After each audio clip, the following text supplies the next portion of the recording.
Good morning 7 class. आज हम new lesson start करेंगे ज्योग्राफी का lesson number 8 natural vegetation and wild life. Natural vegetation क्या होता है और वाइल्ड लाइफ क्या होती है? वो पेड़ पौधे जो नेचर ने हमें गिफ्ट किए हैं, जिसके लिए हमने कुछ नहीं किया, उसको हम वेजिटेशन नेचुरल वेजिटेशन कहते हैं। और वाइल्ड लाइफ वो जंगली जानवर जो फॉरेस्ट में रहते हैं। Natural vegetation is a gift of nature. Natural vegetation जो है वो नेचर का गिफ्ट है, नेचर ने दिया है। इसके अंदर प्लांट्स आते हैं जो नेचुरली ग्रो करते हैं। They provide food for animals. वो हमें एनिमल्स फूड प्रोवाइड करते हैं, हमें भी प्रोवाइड करते हैं फूड, और एनिमल्स को भी फूड प्रोवाइड करते हैं। Since plants are the only organisms, plants वो ऑर्गेनिज्म है जो कन्वर्ट कर सकते हैं सोलर एनर्जी को फूड एनर्जी में, ठीक है, जिसको हम प्राइमरी प्रोड्यूसर भी कहते हैं। नेचुरल वेजिटेशन जो होती है usually related to an ecosystem. Natural vegetation जो होती है वो इकोसिस्टम से रिलेटेड होती है, इसको हम फ्लोरा भी कहते हैं, और वाइल्ड लाइफ को फौना। नेचुरल वेजिटेशन को बोला जाता है, टर्म है उसका flora.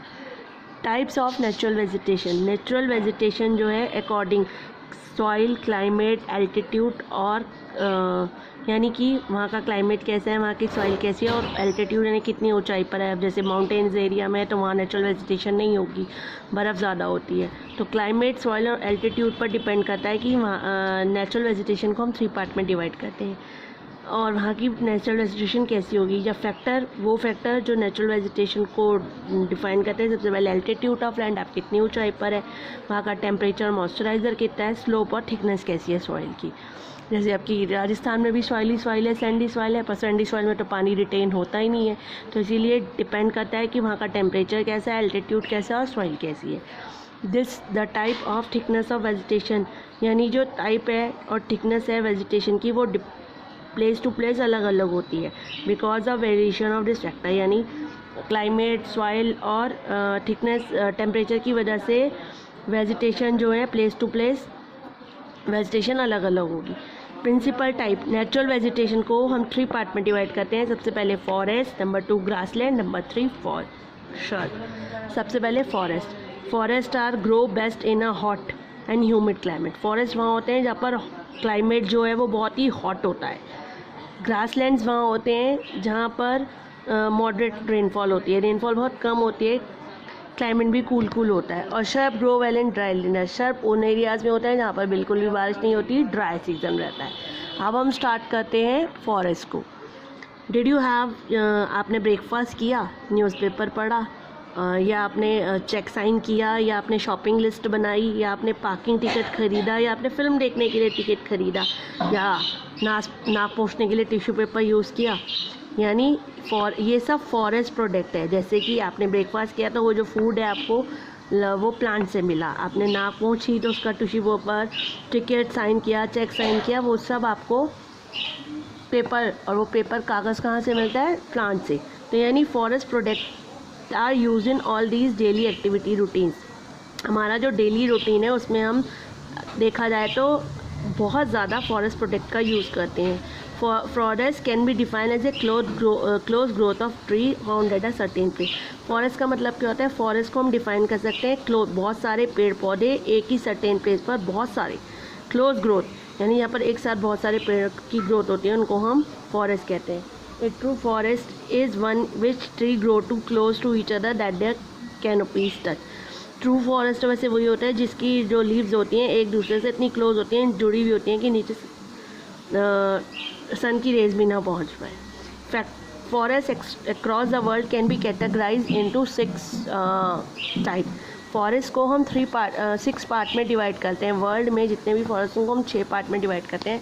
Number 1 tropical evergreen forest, number 2 tropical deciduous forest, number 3 temperate evergreen forest, number 4 temperate deciduous forest, number 5 Mediterranean forest, and last one is coniferous forest. तो ये 6 types हो गए जिनमें हम फॉरेस्ट को डिवाइड करते हैं। अब सबसे पहले हम पढ़ेंगे ट्रॉपिकल एवरग्रीन फॉरेस्ट। एवरग्रीन का मतलब जो पेड़ हर साल हरे भरे रहते हैं, यानी ग्रीन, हरापन, एवर हमेशा हरे भरे रहते हैं। The tropical evergreen forest usually occur in area receiving more than, tropical evergreen forest उन एरियाज़ में होते हैं जहाँ पर ज़्यादा, कम से कम 200 सेंटीमीटर रेनफॉल होती है और जहाँ का टेम्परेचर जो होता है 15 से 30 डिग्री सेल्सियस रहता है, यानी तो क्लाइमेट हॉट रहता है और बारिश बहुत ज़्यादा होती है। ये ट्री हमेशा हरे भरे रहते हैं, इसीलिए इनको हम एवरग्रीन ट्री कहते हैं। ये अगर वर्ल्ड का more than half of the world में प्लांट्स और एनिमल्स आपको ट्रॉपिकल क्या कहते हैं टेम्परेट ट्रॉपिकल एवरग्रीन फॉरेस्ट मिलेंगे, यानी world tropical they are found mostly, ये आपको उन एरियाज़ के नज़दीक मिलेंगे, या तो इक्वेटर या ट्रॉपिक, दो ट्रॉपिक्स है ना, ट्रॉपिक ऑफ कैंसर और कैप्रिकॉर्न या इक्वेटर के नज़दीक पर आपको ये फॉरेस्ट मिलेगा। ये आपको मेनली मिलेगा Amazon lowland, south America, Congo basin Africa, certain island और साउथ ईस्ट एशिया। उसके बाद आते हैं ये फॉरेस्ट जो होते हैं बहुत डेंस होते हैं, डेंस यानी घने, मल्टी लेयर एक के ऊपर, ये इतने लंबे होते हैं, लंबे लंबे होते हैं, इनकी वुड जो होती है, लकड़ी जो होती है बहुत हार्ड होती है। लीव्स आर ब्रॉड, पत्तियाँ चौड़ी चौड़ी होती है, इतनी चौड़ी होती हैं कि सूरज की रोशनी भी अंदर नहीं गिर पाती, और हरे भरे रहने की वजह से दिखता ही नहीं कि कोई पेड़ पौधा की पत्ती कभी गिरी है या नहीं। इसके अलावा अभी मैंने बताया दीज ट्री, ये पत्तियाँ अपने पेट नहीं गिराती हैं particular time in year. Some of the tree found in Indian tropical forest, जो इंडियन ट्रॉपिकल फॉरेस्ट है उसमें कौन कौन से ट्री है, main rosewood, mahogany, rubber and ebony, ठीक है। इसके अलावा बैम्बू और reeds are also common, bamboo और रीड्स भी मिलता है। अब आपका आता है the wildlife found here, यहाँ पर कौन कौन सी वाइल्ड लाइफ मिलती है, यहाँ पर वाइल्ड लाइफ मिलती है ट्री ड्वेलिंग एनिमल्स, जो ट्रीज़ पर रहते हैं ना, जैसे monkeys, apps, sloth, bats, tree पे लिजर्ड, फ्लाइंग स्क्वारल एक्सेट्रा। इसके अलावा एलिगेटर, एलिगेटर मालूम है ना, एलिगेटर्स, खासकर अफ्रीका का एलिगेटर यहाँ पर मिलता है। और इसके अलावा लार्ज वेराइटी ऑफ बर्ड्स और insects also thrive in this region, ये सब यहाँ पर आपको देखने को मिलेंगे, ठीक है। अब नंबर 2 आता है आपका ट्रॉपिकल डिसाइडियस फॉरेस्ट। इस फॉरेस्ट को हम मानसून फॉरेस्ट भी कहते हैं।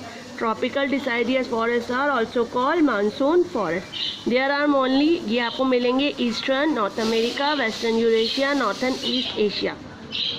जो ट्री होते हैं डिसाइडियस फॉरेस्ट के, ये अपनी लीव्स गिरा देते हैं at the beginning of the summer, summer की बिगिनिंग में, टू कंजर्व वाटर, वाटर को कंजर्व करने के लिए। क्या एवरग्रीन फॉरेस्ट अपनी पत्तियां नहीं गिराते, पर ये लोग मानसून समर के स्टार्टिंग में अपनी पत्तियां गिरा देते हैं जिससे वाटर को और कंजर्व कर सके, ठीक है। दीज फॉरेस्ट, इनकी जो फॉरेस्ट की थिक अंडर ग्रोथ होती है of small tree and shrub, they are less dense, बहुत कम घने होते हैं, और मीडियम ही हाइट होती है। वो बहुत टॉल थे, ये बहुत कम हाइट में होते हैं। डिसाइडियस फॉरेस्ट को सब ट्रॉपिकल रीजन में मिलेंगे जहाँ पर मॉडरेट सनशाइन होती है और रेनफॉल होती है, ना कम ना ज़्यादा, सूरज की रोशनी रहती है और बारिश भी ठीक ठाक होती है। डिसाइडियस फॉरेस्ट खासकर कर्नाटका हैव सैंडलवुड ट्री, वहाँ पर मिलता है सैंडलवुड, चंदन का पेड़। इसके अलावा इन दिस फॉरेस्ट में trees are fewer and shorter, बाकी जगह पे ट्रीज जो होते हैं वो फ्यूअर और शॉर्टर होते हैं। जैसे मेन ट्रीज होते हैं बैम्बूज एंड केन्स, यहाँ पर ग्रोन होते हैं। ये tree shade there leaves at the beginning of summer, ये ट्री अपनी लीव्स को गिरा देते हैं समर में। द इम्पॉर्टेंट ऑफ ट्रीज इस फॉरेस्ट के मेन ट्रीज हैं टीक, साल, पाम, शीशम, नीम और सैंडलवुड। इन ट्रीज़ की बहुत वैल्यू है, यानी बहुत महंगे बिकते हैं, बहुत काम के आते हैं। Since wood from this tree are use, तो इस पे क्यों महंगे बिकते हैं, क्या काम आते हैं? इस ट्रीज़ की जो वुड होती है वो काम आती है फर्नीचर बनाने के, कंस्ट्रक्शन मटेरियल, यानी हम जो घरों में दरवाजे लकड़ी के खिड़कियां लगाते हैं उनके। Mangrove thicket abound here in marshy and deltic region. Mangrove trees जो होते हैं वो बहुत थिक होते हैं, और ये जो ट्रीज़ होते हैं माशी यानी चिकनी, बहुत ज़्यादा गीलापन, डेल्टिक रीजन होते हैं वहाँ पर। Large part of these forest have been clear, बहुत सारे फॉरेस्ट को क्लियर कर दिया गया है यहाँ पर कल्टीवेशन करने के लिए, खेती बाड़ी। और यहाँ के मेन एनिमल्स है tiger, lions, elephant, langurs, monkey etcetera. यह कॉमन एनिमल्स हैं जो यहाँ पर मिलते हैं। अब हम पढ़ेंगे उसके बाद टेम्परेट एवरग्रीन और टेम्परेट डिसाइडिया, मेडिटेरियन और कॉर्फेरियस इन द नेक्स्ट क्लास। चलिए, हैव अ नाइस डे बच्चा।